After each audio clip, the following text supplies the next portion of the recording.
Welcome back to the Footy Fan Network. Adrian Horton with you from the debrief, and I'm joined by an esteemed panel of great minds. Swoop Luke, welcome. Mate, thank you for having me. Now, we've got a man that runs two channels, True Footy and True Eagle. Jesse, welcome to you. Thank you, mate. And we've got Ari from Saints TV. Mate, the Sainers making moves. Well, first of all, thanks for having me, and it's good to see us do something for once. So excited for next year. Super exciting. We're actually going to start there, gents, and then we're going to morph the discussion into a bit of a chat about the mainstream media, who have been a big topic of discussion in recent times. Door stopping. Do we like that type of thing as supporters and fans of this game? And then we'll speak about the rise of the independents and people like Luke, who's gone full-time with his YouTube channel. So let's start with the Saints. Mate, you are the most fascinating club, I think, at this present time. Everyone's fascinated. What's going to happen with the St Kilda Football Club next year? I'm going to put it out there. I think it's top 6 or bust. Do you agree with that? I don't agree with that, but I'd say, well, first of all, there was some really good discussion going on in here before about some of the inequity within the AFL, and people call me a sook for this, but it's just facts. You know, the way the academies are set up, it just doesn't produce a fair draft. The father-son is very luck-based, which if you're on the right end of it, it's fantastic. If you're not like us, it's not so much. The players have a lot of agency and they're requesting to go to the same 5 or 6 clubs. It leaves clubs like Bulldogs, St Kilda, North Melbourne, Melbourne, in the dark, where you've got to pay $1.7 million to bring players in, and that's what we've done. And as a fan, it excites me. I'm happy about it because, like I said, we have to do something, and we've done the right thing. We've gone to the draft. We've got what we possibly can, and we got some luck with the Nasai pick, of course, and we've got some other good talent around him. But no, like I say, we just had to do something, and maybe we overpaid with pick 7 for Flanders and whatever contract he's on. TDK is obviously the second biggest contract in AFL history behind the number 1, who we've also got on our list. So it's a very bold play. I don't think any club has ever done this before, so we're either they're gonna write a textbook about us on how to succeed, on how to fail, depending on how it turns out. But next year, I think certainly finals has to be on the cards. If we win 15 games and come 9th, I think it's a different story. But if we're not succeeding by 2027 in terms of finals, then I think Ross will probably be shown the door. I want to applaud St Kilda. I think it's awesome. Good on them. Yeah, go hard or go home mentality. Like they're thinking like a big club, like for lack of a better term. It's what big clubs do. And you're right. If everyone's nominating Hawthorn or Collingwood or Carlton, you got to throw money at these players. That's what free agency is there for. And you're right. You got to have some luck with father sons, timing and luck and stuff. But you want to play with the big boys. You got to throw that big boy money, and you're doing that. So I agree though. It's top 8 or bust. Maybe not top 6, but top 8 or bust next year for him. The St Kilda Mafia, as Jake has coined it, and Jake, the founder of Saints TV, has been selling those shirts like hotcakes. They've been everywhere. But really, it's the approach they had to take, is it not, Jesse? Yes, I agree. The threshold for getting players like a Tom De Koning probably is the best example of their recruits to join their list. They had to pay a little bit more than other clubs may have, right, as an example. I do think with St Kilda, longer term, like they needed to breach this threshold of being competitive and being a finals quality team. At the moment, they're up against it to recruit players. It's been a really good off-season where they have been able to do that to sell a future. I do actually think, optimistically, in a few years, if they're regular finals contenders and there's Nazaya, sticking fat with the club again, then they will be more attractive, and therefore I think they'll actually be able to, there'll be some like trickle-down effect where more players will want to come to play for you. I think the best examples of this are the 2 Queensland clubs. Who would have thought Christian Petrarca would be a Gold Coast Sun 5 years ago when Melbourne won the premiership and Gold Coast were a joke, and now players want to go play for them. And then obviously the Brisbane Lions example is one of the better ones in recent memory of becoming a destination club through breaching that barrier and selling a future to its fans and its members and its players around the league in general. Yeah, no, absolutely. And I can just say on the record, as a fan, I absolutely love it. If it fails, I probably won't be loving it as much. But, at least we can say we had a crack, we tried. I dare say if we didn't do any of these moves, we would have been finishing 10th to 12th once again. So, exactly. And that's a great point. If we do make finals and become a successful side, then we will probably not have to pay 1.7 million to bring free agents in, which I'm sure, Sauce and Gubby are well aware of. It comes against the backdrop of 4 really strong drafts for St Kilda as well, I would say, which is worth noting. So part of that sort of like works against the risk of such a bold recruiting strategy. Is they drafted as within the last 4 years more players like Darcy Wilson and Machito Owens and Philippou amongst others. There's already a really good foundation of youth there. So I think that placed them really well to take some risks. Couldn't agree more. St Kilda, it's going to be a serious watch next year in 2026. Boys, we're going to talk about our favourite people, the journos. We love the journos. We rinse the journos to death. It's a bit of a poison chalice, I feel, for a lot of these blokes out there. A lot of them put a target on their heads with the way that they report, and this is what the discussion is about. It's about the footy fans not necessarily trusting the way that they go about it and the way that they conduct themselves. I thought it was really fascinating.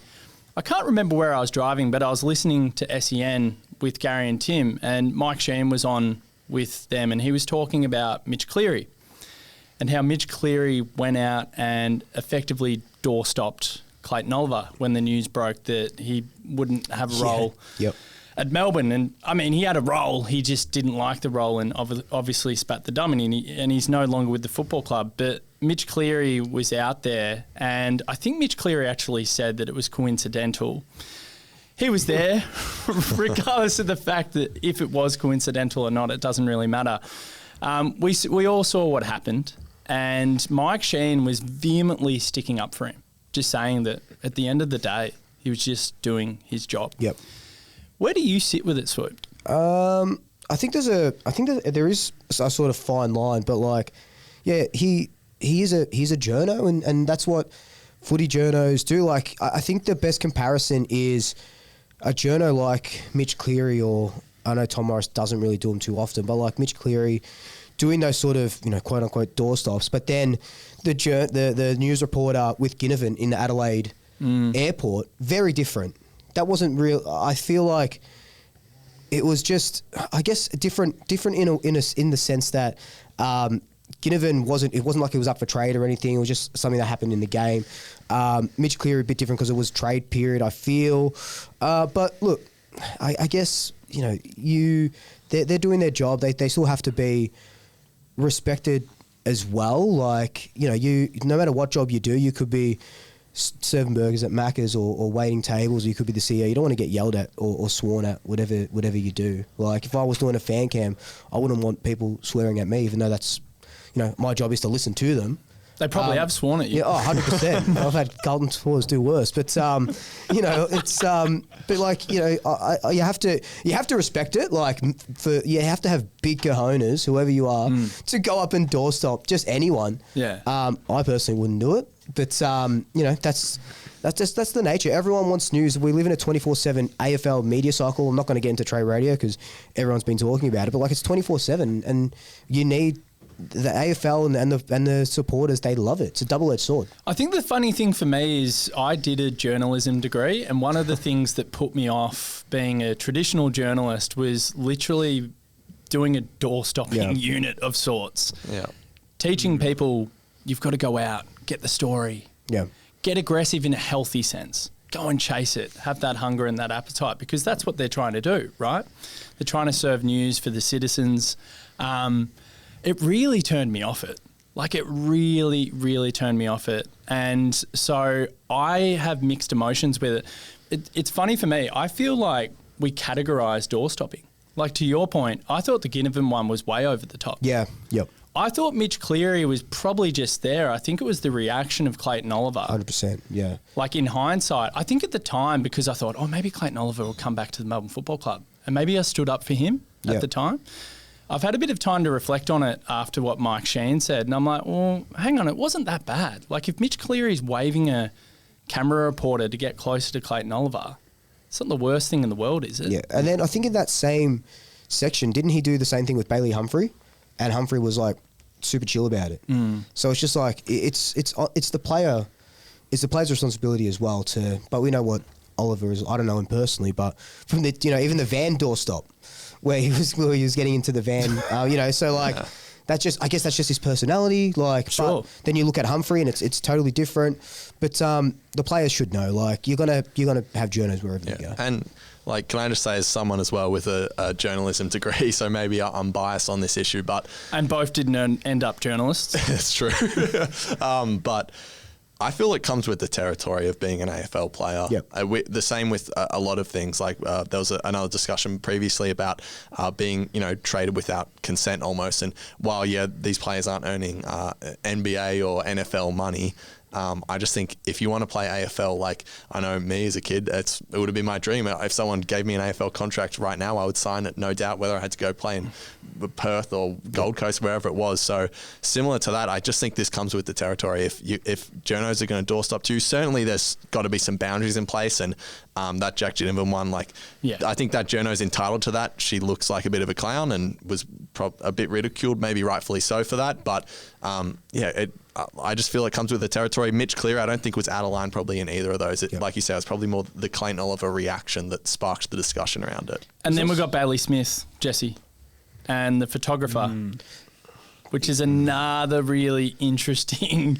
conundrum for me, because Bailey Smith, like him or loathe him, like his box office, no matter what he does, I actually like how authentic he is. I think what he said when he was on stage at the All Australian Awards was unbelievable when he was talking about mental health. Yeah. Big on mental health, particularly in young men. We're all young men on this couch. But then I looked at that situation with the photographer and I was like, bro, calm down. Yeah. Like, what are you doing? See, my reaction actually, and I'm hoping I'm not speaking out of turn with this, was that was not the behaviour of a well man. That kind of reaction, that response. And look, I'm sure there's a lot of context that I'm missing with that particular photographer, but I agree it was strange behaviour from Bailey Smith. But my reaction was, and it probably because it came not long after the All Australian speech, I suppose, that he did, was, I don't think everything is okay here with Bailey. Yeah. I'll probably leave the speculation there, but that was my reaction rather than necessarily an anger issue. It probably implied some other stuff there, but I do agree that sort of reaction was strange, and particularly it was an open training session, if I'm not mistaken, right? So videos there, photographers there, you knew what was going to happen. Yeah. So unless there's something here missing in the story that I'm not aware of, it seemed erratic. I think the other thing that has been lost on people, and we'll move on soon and we'll talk about independent media and what we do as respective channels, but the media in some ways purposely set this stuff up. They want the clicks, they want the discussion. What I found really interesting with all of these door-stopping situations is the media have effectively gotten what they wanted. Like, everyone was talking about it. Everyone had an opinion on the Ginnivan one in particular. Clayton Oliver's outburst meant, again, everyone had an opinion. Most people going, oh, what a legend. He called them what they are. They're vermins. They're scum. Get that mic out of my face. Like, if I was at my workplace and they were putting a microphone in my face, and it's like, no, guys. They're professional footballers who play for their people, their members. It's completely different. So I think there's also a sense of the media are getting what they want. And I just feel like as fans, like we feed into the news cycle. Everyone's got an opinion. So maybe there's a little bit at play. Maybe there's an ulterior motive, and some of these networks like Seven are like, no, fucking like get in there, like wave that cameraman on. Let's cut that up, slice and dice it, so it looks like we've antagonised the player a little bit. Mitch Cleary knows that deep down, and he's like, yeah, I'm okay with that, just because they know that they want to keep people in the news cycle. Do you agree with that? Yeah, I think the reward system is imperfect, like many things in life, not just football, but certainly in this case, like it's the engagement piece that these organisations are looking for. So another example is Zach Butters playing golf. That was Mitch Cleary too. Yep. I think he told the story of he just sort of, I'm going to butcher the story, but he just got like a call or a tip off that he was at this golf course. He drove to the golf course, asked a couple of questions, got flat battered, and that blew up. All he did was drive to the golf course, ask a couple of questions, get absolutely nothing, but simply by virtue of the fact that he got there, there's footage of the interview, and the fact that it happened, like that was a story that even I clicked on, and I try to stay out of this kind of like Seven News sort of news cycle, if that makes sense. So in the end, they got an amazing outcome that went viral, burned bright for a couple of days, and that's a win. And all Mitch Cleary did was drive there. Really quickly, what's the cushiest position as a journo? Is it like a Cal Toomey? Like he just gets to sit there, talk trade, talk draft. He doesn't have to shove a microphone in anyone's wipes face. his hands clean of it all. Is that like Cal's got it pretty good? Yeah. Cal's got I it mean, good. he's earned a lot of respect. Yeah. You know, the fact He that he has. can predict the draft order almost every year is just, you know, second to none. No other journo is out here. And he doing broke that. the Nas news, didn't he? He like did, he was yeah, on that was- holiday, that then he was came probably back and he's like, hey, yeah. by the way, Nas is re-signing with the Probably Saints. the biggest story of the Yeah. year. So I feel like he's really earned that respect. And, you know, there are other journos that everyone has their own opinion on whether they respect them or not. And then that's sort of where a lot of this debate comes from, I guess. Toomey has more pressure on those phantom drafts, though, because there's a little bit more... like, you know, if David King predicts his top 8 at the start of the year, which I think he actually got right this year, funnily enough, but nobody cares about that. But Yeah. Toomey drops his mock draft the day before the draft. There's a lot of pressure on that. So is it cushy? I suppose that's, you know, in other ways it is, but in other ways he has more pressure than maybe the average Joe. Are you a fan of Kane? Quickly. Corns. Yeah. I'm a fan of... Kane Mitchell. Look, I actually don't mind. I don't mind him. Yeah, I know he does a lot of things for clicks and stuff, but that's just what it is. It comes with his territory. That's what he does, and he's bloody good at it. He's bloody good at what he does. Volcano? I do kind of like him, even though he goes hard at my footy club. I think when I've watched him in long form, I have enjoyed... I actually think there's a good bloke under there. Do I think he gets it right as a pundit? I do think he has a very old school mentality, and when he focuses on like big contracts and stuff like that, I think he doesn't understand the nuance of how some of these list management things work. I think that he shoots from the hip, and it will depend. The longer the format, the more I like him, in short. Wrap us up, Ari. Kane? I mean, yes and no. I think I'd prefer listen to him than plenty of other footy commentators out there. Fireball is probably one of the best footy talk shows that exist, so I'll give him credit for that. But a bit too much shock jock sort of statements out there that I don't think he truly believes for me. Nice. That was good, boys. We're going to blow our own trumpets. This will be fun. We're going to talk about the rise of the independents. We're all independents. We're all involved. It's been a really interesting space, probably the post-COVID world. What we've seen with Dylan Buckley producing Clubby Sports has been phenomenal with what they've done. I'm working with Backchat, so what Will Schofield and Dan Const have done has been really, really impressive as well with their show. And then, of course, we've got the absolute juggernaut that is Dan Does Footy. Like, it is fucking massive. Yeah. And there's a captive audience across all of these independent channels, and it goes to my point that it feels like there's more trust with these outlets for a lot of people and a lot of footy supporters. But if we isolate it just down to the actual fan channels itself, I'm going to come to you first, Swoop, because you're doing this stuff full time and you can spruik your numbers. Your numbers are big. Your numbers are big. Well, you can, but people are watching. That's all good. People are watching, and people are enjoying this content, and it's just been such a massive shift in recent times. And Ivan, when you were in here and you're recording your show with Brodie Holland, like he was a fan favourite of the Collingwood Football Club. He's very well loved and very well regarded. And the fact that like you're sitting there rubbing shoulders with him. Yeah, it's pretty surreal. Yeah, exactly. For me, is instant credibility. And then you speak about Jesse and True Footy and his numbers. Like you've done numbers where you've done 300K, 350K views, I think, on YouTube, which is incredible and very impressive. And then your sparring partner, Jake, has a really close relationship with the St Kilda president, Andrew Bassett. And to blow my own trumpet, I do a show every fortnight or every 3 weeks with Russell Robertson, who, very similar to Brodie Holland, is an absolute fan favourite of our football club. So it's been a wild few years, but it feels like the tide has certainly changed, where people are enjoying forums more like ours. And Swoop, we'll come back to you. The Collingwood diehards are getting around it, and it probably begs a question like, what's the ceiling? What's going to happen? And are the mainstream going to start embracing these independents even more? It's like the last few years, especially after COVID, the last few years has just blown up just for content creators in general.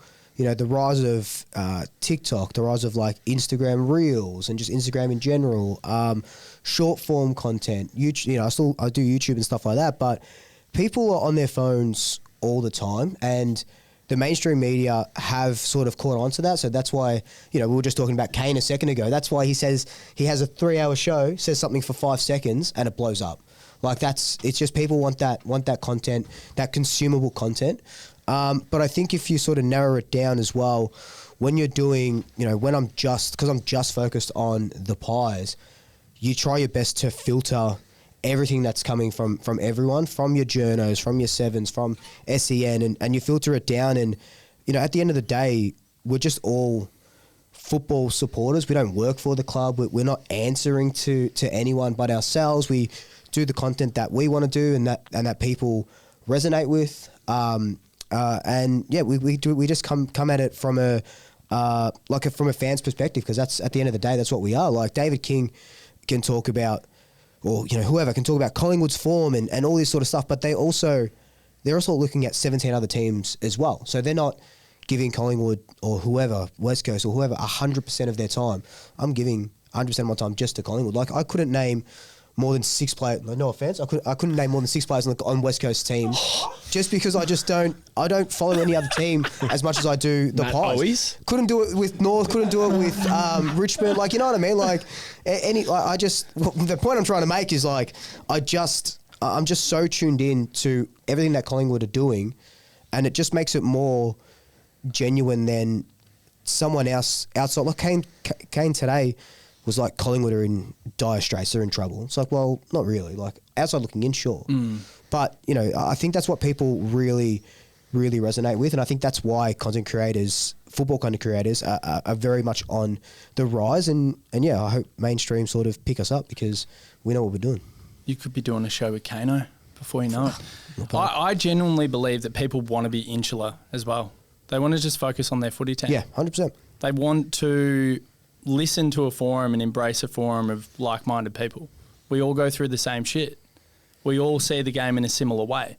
Like, yeah, maybe tactically we're different, but ultimately that spiritual feeling is the same, particularly for our clubs over the journey. I was just going to say, like, the smaller market teams, you watch a 3-minute news segment about the footy, 2.5 minutes will be on Collingwood, the other 20 seconds on Carlton, and 10 seconds for the rest. So it's like, we just don't have the coverage out there. I know as a Saints fan, before I joined Saints TV, I was just a fan of it because I was looking for St Kilda discussion. And I'm sure other clubs can say the same thing. And, it still applies for clubs like Collingwood and Carlton. They want that nuanced discussion about their particular club. And, yeah, fans love it, as they should.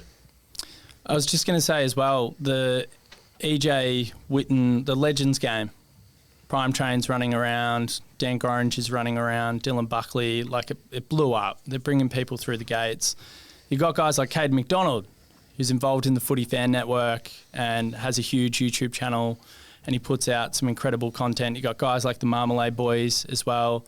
You've got Shepmates who kind of dip in and out of different sports. Like, it's a really, really interesting landscape, I think, particularly for the young gen that have come through, because I think the young gen are just sick and tired of old man's media. And the thing that annoys me, to your point before, Fireball's a really good show, but I cannot stomach the amount of ads that SEN put out. So, like, I naturally I could re-listen to it on delay on podcast, but if I want it here and there on SEN Live, I just can't get through the fucking ads. Number one, and then the other thing is, like, agenda setters, whatever's on Channel 9. Like, I hardly watched 360 this year. I reckon this is the least amount of traditional footy media content I've ever consumed.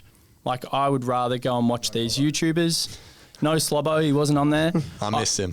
I missed him as well. Like, I would rather go and watch YouTubers. I'd rather go and, like, honestly, I'd rather go and listen to what you've got to say about Melbourne ahead of a King's birthday. I'd rather go and listen to your panel discussions with Dylan when you're breaking down. The one I absolutely loved when you were like, in 5 years, who's going to be the top 10 players in the comp? It's fucking awesome. I think you had Naz number 1, maybe? I can't remember. Cozzy was up there. Yeah, I think I had Harley in there. Blackiston, he would have been up there. Blackiston, it was a who's who of talent. Harry Sharp as well. I like, and again, like, I'm going, you know what? I'm gonna spend my time over here on these platforms. So nothing really whets my appetite anymore from a mainstream perspective. And I think that's the same for a lot of people. And again, this speaks to the point that the independents are on the rise. And what does it mean for the future? Like, what's our ceiling? Have we tapped out? Is this it? Is this the only thing we're ever going to do together?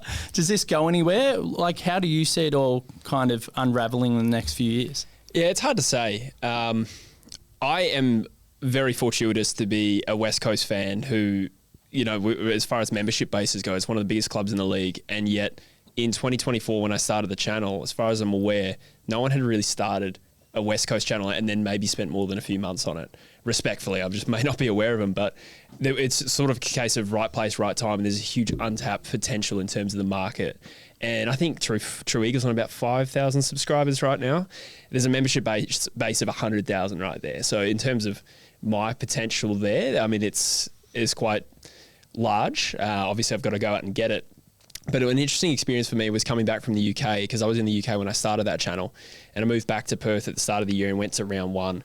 And I just looked around at all these 60,000 Eagles fans at the stadium, and I was like, whoa, what gives me the right to do this channel? Like, that was a very weird feeling of imposter syndrome. I was like, there's so many people invested in this, just maybe not as much as me on average, but, you know, pretty hardcore fans. And yet I think I'm the one who can be the voice for them. Then the intellectual part of my brain goes, who cares? Just go fill that void. So I do think there's a huge opportunity there. There's so many people I would go and be around at an Optus Stadium game who have no idea who I am, but there's potential there. So for me, it's been about building it into a potential career. Not quite there yet, flirted with it. But, you know, in terms of market share, like I personally have only reached a fraction of what's possible, I think. I can see SEN, 3AW, like 7AFL, I can see them at some point in time activating some of these channels that we're working on. We've seen the crossover. There's an example in the UK with the Premier League. I'm a massive Liverpool fan. I consume a lot of that content. Every now and again, you'll get a fan channel representative sitting down on Sky Sports, BBC. Like, it happens. I think the shift will eventually get there. I think the mainstream will wake up. I think for us boys, the absolute goal is to just sit down with Kingy and Kano in a studio, shooting the shit. Like, I believe in it. I think it'll actually get to that point. In saying that though, like, the Premier League, I don't know how much they do it in America, but like especially the Premier League, they're so up to date. Like, even the clubs, and I know they're big clubs, they've got money coming out of their ass and stuff. So I understand that there is a difference between them and us, but like, they embrace not only content creators but the modern lifestyle of, they're not just doing something and then going, okay, maybe we should put it on Instagram. Oh, maybe we should put it on this. And the AFL is getting better at that, at creating content specifically for that. But yeah, the Premier League do it so well. But the AFL are very, and like with, I think just with anything, they're very, very old school in their way, and kind of like politicians, where if they're old, they're just there. Like, they only know one way to do it, and you have to take those old guys out, put younger people in that have grown up with social media and stuff. Like the best example was the EJ Witten game, where you know, Prime is going around Australia and doing all this sort of stuff and all that stuff, and then BT's like, who's this? Like, one, you're a commentator, like, you should be learning who you're commentating, right? But two, like, that's that mentality. That's the stark difference between where we want it to go and where we are at the moment. And I think that, and this is maybe the negative Nancy in me, but like, I think that if you know, SEL or whoever it is, doesn't matter, whoever it is, start saying, okay, we need content creators, we need these guys that are doing all the Saints or all the Kangaroos and stuff. I think if they do it soon, it's fear-based. It's not because they want us on, it's because they need us on in a way. Like knee-jerk reactionary before they really embrace us. Like, I based my channel when I started in 2019 off esteemed company who's a Man City guy, and he's on Sky Sports all the time, and he does stuff with Man City as well, like commentating or whatever it sort of may be. Like, they embrace all of that, and when we're so far removed from that in the AFL at the moment. The last point on this before we wrap is, I think some clubs do it well. I think GWS, clearly good with their social content. Hawthorn, same thing. Collingwood, I think, are pretty good. Yeah, not too bad. I think you're up there. Melbourne, dog shit. Really bad. And I've been pretty open about that, I think, on my podcast, and have effectively said that to their faces in meetings. They know they need to get better, and their digital footprint has been pretty awful. We haven't really gained much of a following or much engagement. But the clubs themselves, like outside of some of the gimmicky rapid-fire social content that we see that is great, like I don't see much imagination. I don't see much storytelling. The other thing I always see is just sanitized messaging. Yeah. Like the players after games, it's the same old shit, man. Yeah. And they're too scared. They're too scared to come out on an official channel and like really push the envelope and say something, which lends its hand to what the Purple Rain have done. They're a Fremantle channel over there in over in WA. They actually do a podcast in the rooms after every game. Yeah. And Jake's been in there as well, doing some work with Saints TV. Yeah. And I would love to see more clubs doing that. I know Brad from Hawks Insiders, they do some live events, and the club are very open with access and bringing down coaches and players and whatnot. I just wish the clubs had a little bit more imagination by embracing some of these independents. And what you say about sanitized content is just insanely accurate. And I mean, even from a Saints TV perspective, like Jake and the channel's access has actually been limited recently, which is very frustrating in itself. And it takes like some of the realness away from the content. For example, like when after the miracle on Marvel, I wanted to see a real Melbourne reaction in a way. So I went to the debrief and I looked at your reaction. You know, when Carlton lost to Richmond in round 1, I went to Blue Abroad to watch Terry's reaction partly because it's entertaining and that's also a big part of it. But I want to see the real reaction. If you go to Carlton's Instagram page, it'll just say full-time results after the game. You know what I mean? It's not. You're a sicko. Yeah, maybe I am. Everyone just started looking at me. But it's entertaining, right? Whereas, like you say, if you go on the mainstream channels, it's just all sanitized crap. It's true. Jesse, any final points on this? No, look, I support West Coast. It's very hard to appraise their social media game. It's all just like quarter time, got to get back in this. Half time, it's a tough slog. 3/4 time, got to hang in there. Full time, tough day. Like that's like the Instagram messaging from West Coast, generally speaking. So I can't give them a pass or fail for that. As an independent, like I actually don't know if I particularly want that access. I don't think I'm that kind of creator. I think I'd always like to have that separation, like separate myself from the club, be able to speak freely. And I don't necessarily crave for that access. I wouldn't say no to it if the opportunity presented, but I don't think that's what I'm about personally. So, I'm pretty indifferent generally. We don't need it. Yeah. Like I've said that consistently. Actually don't need the access. You've already got the audience. You've already got the community because you are one of however many thousand support your football club and are enoughy about your football club. You've got them. Yeah. You've got them on the hook. You don't need the access. For me, it's more probably maybe commercially. Like go and activate a brand together. Bring something to life together.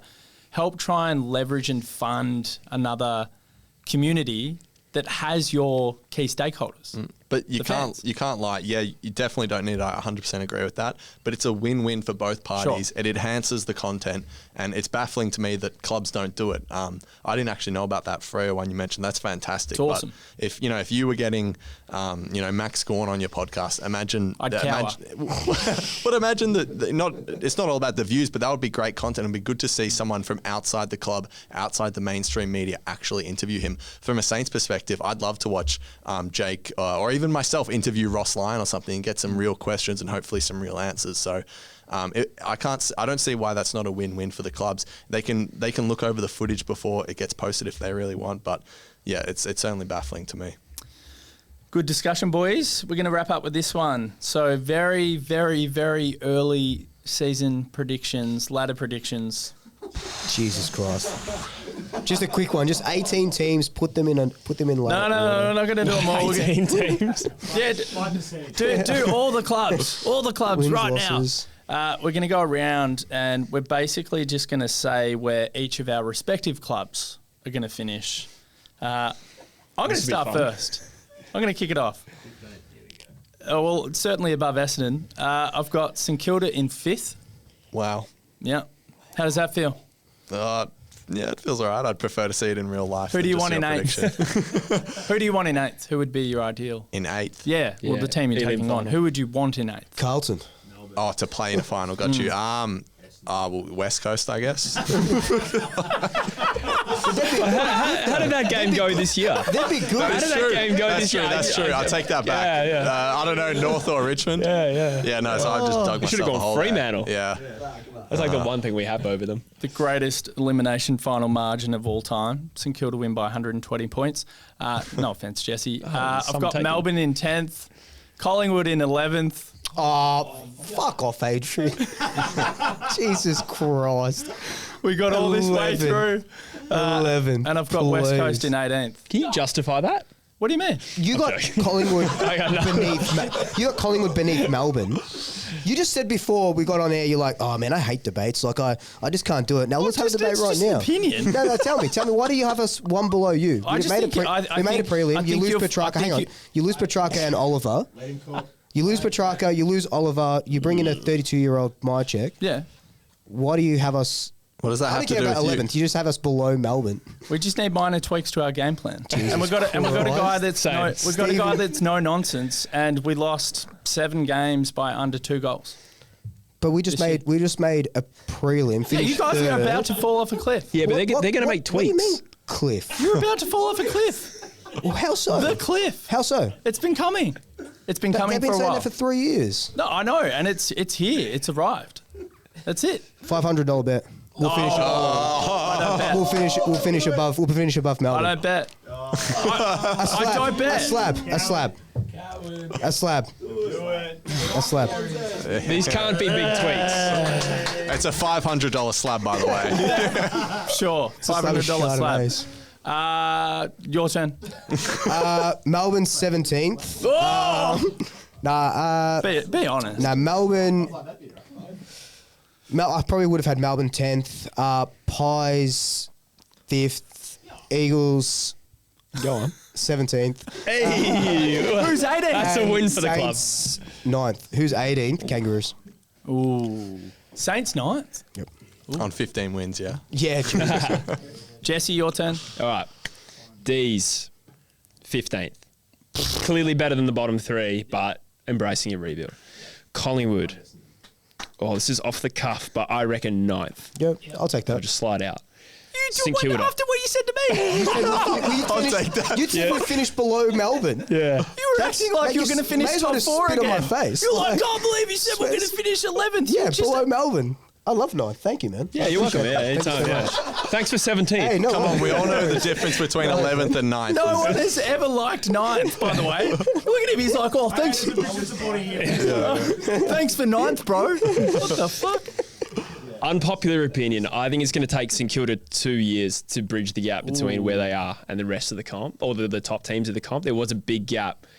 And I do think the improvement will come from the players you've already drafted, not the players you traded in. So this year, 11th. Okay. Whoa. And now let's get to West Coast. Oh, no. I reckon with a good, clean pre-season, a rejuvenated list, McQualter there for another year, a fully fit Matt Owies, 18th. Fully fit. Well done. Thanks. Ari, you going to... All right. Round it out. West Coast, I'll go 17th. I think Essendon get the win spoon next year. Wow. And that's with keeping merit. That's literally with keeping merit. Melbourne, I'll go 13th probably in a resetting phase. I put you 5th. Yeah, well, I'm sorry. I do like Melbourne, but yeah, that's a shame. I'm sorry. You did I it to don't like St yourselves. Kilda anymore. That's fine. No one does. And Collingwood, honestly, a tough one.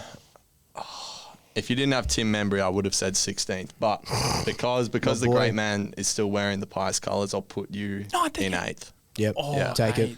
And St Kilda, I'll go 4th. Whoa. Go hard or go home. Who finishes first? Next year, Suns. Brisbane. Got to be Brisbane. Brisbane again. I mean, they just yeah, they're Holy undefeated. What about hell. Melbourne with some tweaks? Yeah. With some tweaks. What about Melbourne define without a Judd tweak. McVie? How's that going I to look can't for him? wait to dig this up. How's that going to look for him? No Yeah, I Judd know. I can't wait for McVie. someone to clip me up when we win the wooden spoon next year, but that's all right.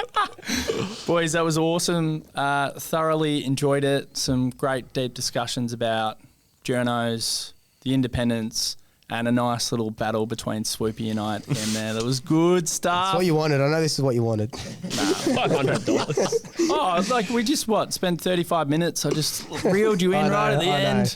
Got I you know, in. I cracked. It was perfect. Boys, it's been awesome. Thank you very much. You did a Clayton Oliver. I know. You were Clayton and I was Mitch Cleary. I know. Oh my God, of everything I hate. No, it was brilliant. But this has been the Footy Fan Network, so please make sure you subscribe on YouTube, on the socials. Hopefully we'll be around for more of this content in the not so distant. Peace. Yeah, beauty.